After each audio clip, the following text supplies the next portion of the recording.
दोस्तों अक्सर ऐसा कहा जाता है, किसी के सुख में भले ही ना रहो, मगर उसके दुख में ज़रूर रहो।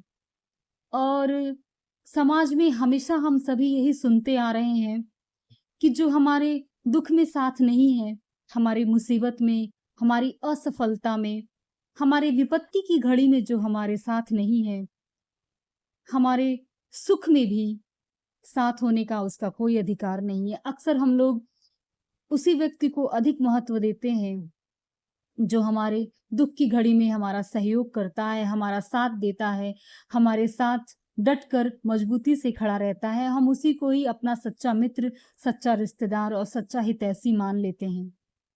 लेकिन आज के समय में परिस्थितियाँ इतनी बदल गई हैं, रिश्तों में इतनी कड़वाहट आ गई है, लोग एक-दूसरे से इतना जलने लगे हैं, इतना ईर्ष्या करने लगे हैं कि संबंध, रिश्ते, मित्रता, दोस्ती इन सब के मायने एकदम खत्म होने लगे हैं।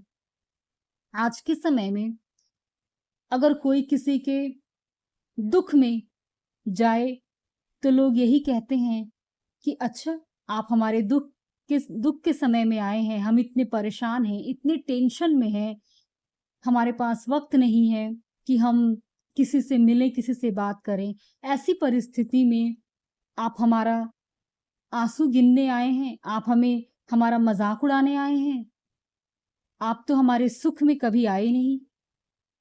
इसका मतलब यही है कि आप हमारे दुख में आए हैं, तो हमारा मज़ाक उड़ाने ही आए हैं। आज के समय में ऐसा वक़्त आ चुका है कि अगर आप किसी को सच्चे हृदय से उसके दुख में शामिल होने भी जाएँ, तो लोगों को ये लगता है, ये हमारा मज़ाक बनाने आए हैं।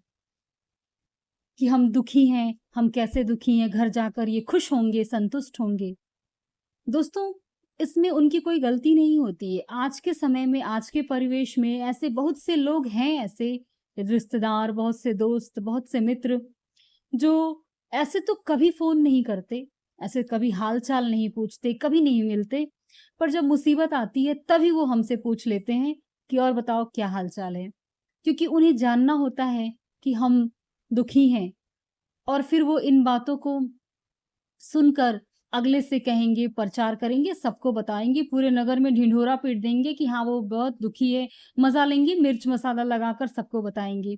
सिर्फ़ एक की वजह से सभी रिश्ते बदनाम होते हैं और कुछ लोगों की वजह से ही आज के समय में रिश्तों का जो अहमियत है, वो कम होते जा रहा है। कहीं न कहीं मनुष्य सभी लोग समाज में जितने भी लोग हैं, अपने रिश्तेदारों से अलग होते जा रहे हैं और सिर्फ़ इसी कारण क्योंकि ऐसे बहुत से रिश्तेदार हैं, अपने ही ऐसे होते हैं, जो हमारी मुसीबत के वक़्त में हमारे साथ ना होकर हमारे पास खड़े तो रहते हैं, मगर हमारा मज़ा लेने के लिए।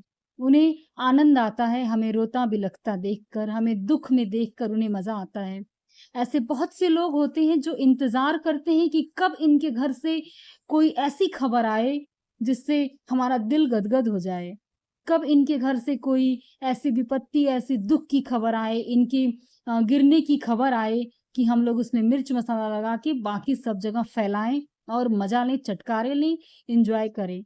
तो जब आप दूसरे के दुःख का इंतज़ार करेंगे ना, जब आप दूसरों का मज़ा लेंगे, तो याद रखें ईश्वर सब देखता है। आप जब किसी का मज़ा लेंगे ना, तो आपका मज़ा भगवान लेने लगेंगे और जब भगवान लेने लगेंगे, तो आपसे अपना दुःख छिपाए नहीं छिपेगा, सारी दुनिया में उजागर हो जाएगा। फिर सारी दुनिया आपका मज़ा लेगी। तो मुझे लगता है कि रिश्तों की गरिमा को बनाए रखना बहुत आवश्यक है। रिश्तों में कम से कम इतना तो सोचिए कि अगर आप किसी को बुरा कहेंगे या आप किसी का बुरा करेंगे खुद, तो आपका भी बुरा होगा और निश्चित होगा। अगर कोई ये तो बचपन से हम सभी ये कहावत सुनते आ रहे हैं कि अगर हम किसी के लिए गड्ढा खोदते हैं तो ऊपर वाला हमारे लिए खाई खोदता है। लेकिन फिर भी इतने जाहिल लोग हैं कि इन्हें ऊपर वाले से भी डर नहीं लगता और ये अपना गंदी हरकतें किए जाते हैं। रिश्तेदार ही रिश्तेदार का दुश्मन बन जाता है और उसके दुःख की घड़ी का इंतज़ार करता है। ये ना करके आप सभी अपने ही काम से काम रखें, क्योंकि ऐसे भी बहुत से लोग हैं आज के समय में, अच्छे लोग हैं जो मुसीबत के वक़्त खड़े होते हैं। भले ही वो हमारे सुख में ना हों, पर हमारे दुःख में वो ज़रूर खड़े होते हैं। मगर कुछ लोगों की वजह से अच्छे लोगों का भी विश्वास इन लोगों से भी हट जाता है। तो मैं तो यही चाहूँगी कि समाज में बदलाव आए और अच्छे और बुरे लोगों की पहचान कीजिए।